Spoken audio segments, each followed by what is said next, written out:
And the funeral of former Hearts, Tottenham and Scotland captain Dave Mackay is taking place at Edinburgh. We can hear now from Sir Alex Ferguson. And he tackled me. Christ. Sorry, Chaplain, whatever you are. I was sore. You know, our generation did not lie down. You had to go. And pain, no matter, you had to go. And I got with that sort of a vengeance, you know, a young lad from Glasgow would have. And I got up there, then I looked at that barrel chest, and I looked into his eyes and says, "Are you alright, son?" I really should have at that point said to him, "Dave, is your toe alright?" But it was a great memory for me. The only time I played against Dave Mackay, I shall never forget it. Never forget it.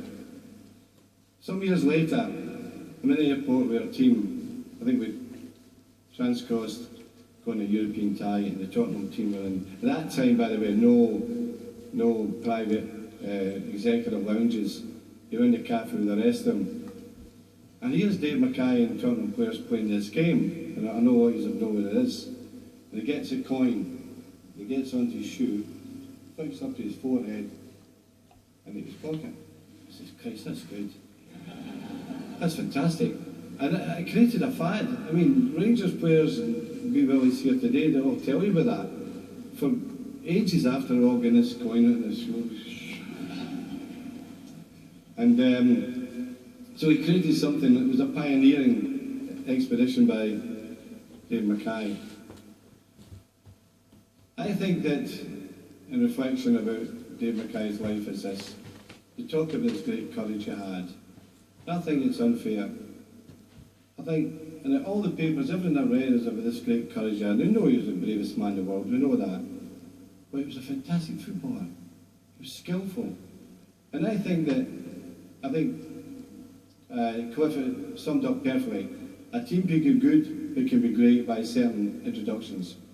And his personality, his intensity, his desire to win could make any team. And he proved that. Like going to Derby County and winning a week there as a centre back, he could play anywhere.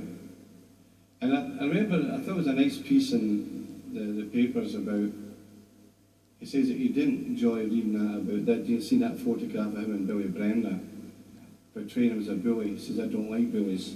And I think that is exactly what Dave Mackay was like. He was a humble person. I think greatness, humility is laced by great people. And I think that Dave Mackay embraced that thoroughly. He protected his modesty with a pride only a Scotsman can do. And that was made me particularly proud of him. And when he used to come across the Old Trafford, him and Jimmy Cyril, 2 hours later, and I'm saying to myself, how the hell are they going to go home? "Who's driving, Dave?" "Jimmy's driving." I says, "He's not driving. You must be dreaming." And Jimmy says, "I'll drive." I said, "We're going to phone me as soon as you go home." But that joy de vivre that you had, that joy of life has been spoken about today, and we've all recognised that. He was a fantastic player. I mean, and this is, I'm not going to finally have a go at Scotland with this. I could never understand this. When Scotland lost a game, they blamed the Anglos. Dennis and Dave got it. It was run by a committee in these days.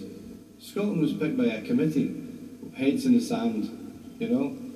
And the fact he's only 22 caps tells you, because many people are saying, only 22 caps, Dave Mackay, you must be joking.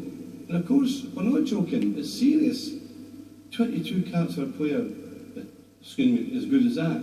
I could never understand that. But it's just down to the times as it were.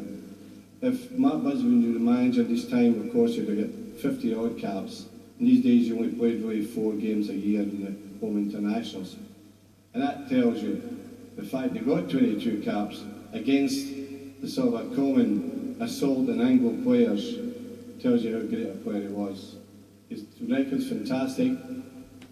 Israel and the family, it's a privilege to speak here today, and I think that we've seen the passing of a truly great legend.